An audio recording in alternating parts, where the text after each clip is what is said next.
ہارون آباد سے ہمارے نمائندے رانا شہباز علی سے کارڈیو کور فٹنس کلب کے زیر اہتمام ضلعی سطح پر ڈیڈ لفٹ پاور لفٹنگ مقابلے نوجوان میں جوش و خروش۔ ہارون آباد میں نوجوانوں کو صحت مندانہ سرگرمیوں کی جانب راغب کرنے کے لیے کارڈیو کور فٹنس کلب کے زیر اہتمام ڈیڈ لفٹ ضلعی لیول کے مقابلوں کا شاندار انعقاد کیا گیا۔ تقریب کے مہمان خصوصی تحصیل سپورٹس آفیسر عمران قریشی تھے۔ ضلع بھر سے مختلف کلبز کے پاور لفٹرز نے بھرپور شرکت کی اور اپنی جسمانی صلاحیتوں کا مظاہرہ کیا۔ ایسے ایونٹس نوجوانوں کو منفی سرگرمیوں سے محفوظ رکھتے ہیں اور صحت مندانہ مقابلوں کے ذریعے ان کی جسمانی اور ذہنی صلاحیتوں کو نکھارتے ہیں۔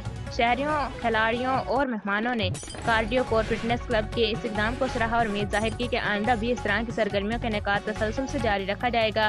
ڈاکٹر وقاص صدر ڈسٹرکٹ پاور لفٹنگ ایسوسی ایشن کا کہنا تھا کہ ایسے ایونٹس نوجوانوں کو منفی ایکٹیویٹی سے محفوظ رکھتے ہیں اور نوجوانوں میں صحت مند ایکٹیویٹی کو فروغ دیتے ہیں۔ آج کے اس ایونٹ میں ڈسٹرکٹ ریکارڈ قائم ہوا ہے، جو کہ احمد جاوید کارڈیو کور کلب نے 210 کلو وزن اٹھا کر اپنے نام کیا اور نوجوان نسل کو یہ پیغام دیا کہ کچھ کر دکھانے کا عزم اگر ہو تو یہ نوجوان نسل کسی سے کم نہیں۔